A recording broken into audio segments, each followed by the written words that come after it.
India, a land of vibrant contrasts. We worship goddesses, we celebrate feminine power, yet we fail to protect our women. Violence against women is a stain on our collective conscience. It is a betrayal of our own values. We revere goddesses like Durga and Lakshmi. They represent strength, prosperity, and wisdom. Simultaneously, we tolerate a reality where women live in fear. This paradox is jarring. It reflects a deep-rooted societal dissonance. We acknowledge the divine feminine in our scriptures and rituals, but we struggle to extend that same respect to women in our homes and communities. This hypocrisy must end. We must bridge the gap between our ideals and our actions. Only then can we truly honor the women of India. The numbers paint a grim picture.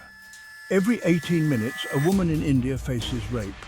Domestic violence affects 1 in 3 women. These statistics are not just numbers.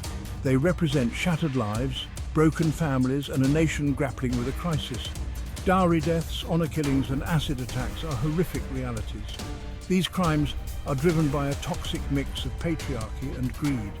They expose the vulnerability of women in our society.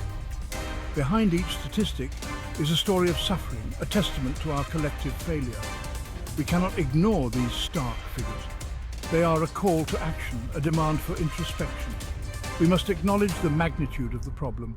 Only then can we begin to dismantle the structures that perpetuate it. The time for complacency is long gone. The time for action is now. Our cultural fabric is complex. It is woven with threads of both reverence and oppression. Deeply ingrained patriarchal norms dictate a woman's place. From birth, girls are often seen as burdens. Sons are celebrated while daughters are married off. Traditional practices like dowry, though outlawed, persist. They reduce women to commodities. Early marriage robs girls of their childhood and education. Widows face ostracization and economic hardship. These practices are deeply entrenched. They are justified in the name of tradition and honor.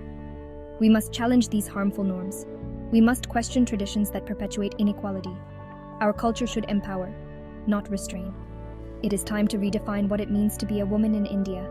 A society that silences and confines half its population can never truly prosper.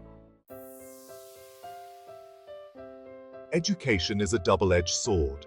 It has the power to liberate and to limit. On one hand, it empowers women.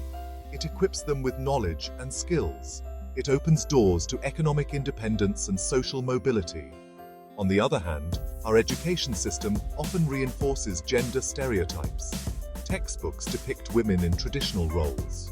Boys are encouraged to pursue STEM fields, while girls are steered towards humanities. This gendered division of knowledge limits opportunities. It perpetuates the cycle of inequality. We need to revamp our curriculum. We must promote gender-neutral education. Critical thinking and gender sensitization should be integral parts of the learning process. Only then can education truly become a tool for empowerment and equality. Media is a powerful tool. It shapes perceptions and influences attitudes. It can be a force for good, amplifying women's voices and challenging stereotypes. However, too often it reinforces patriarchal norms. Item songs objectify women, reducing them to objects of desire. News channels sensationalize violence against women. Television serials often portray women as submissive and dependent. This portrayal has real-world consequences. Media has a responsibility to be more accountable. It must portray women realistically and respectfully. It must challenge gender stereotypes. By promoting positive role models and highlighting women's achievements, media can play a crucial role in driving social change. Our legal system has made strides in protecting women.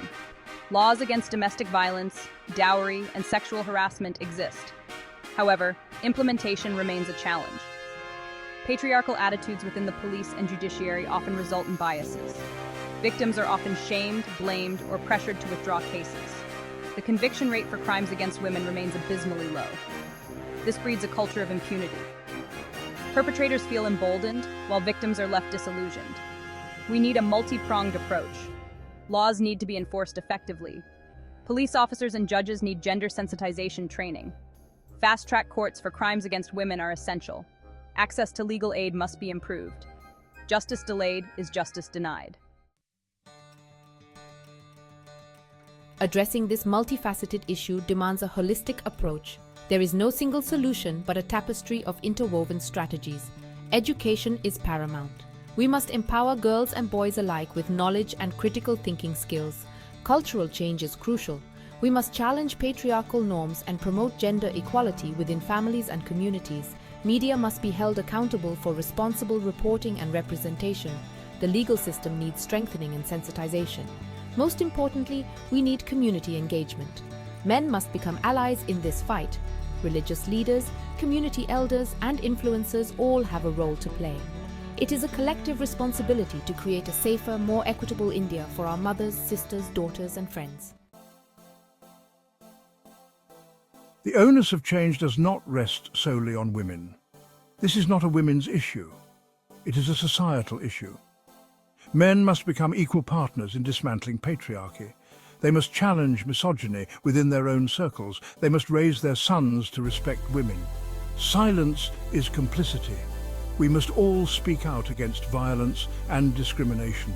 We must create a culture of zero tolerance. Bystanders must become upstanders. From classrooms to boardrooms, from homes to public spaces, we need to foster an environment of respect and equality. This is not just about changing laws, it's about changing mindsets. It's about creating a society where women are not just revered in temples, but respected in every sphere of life. This is a call to action.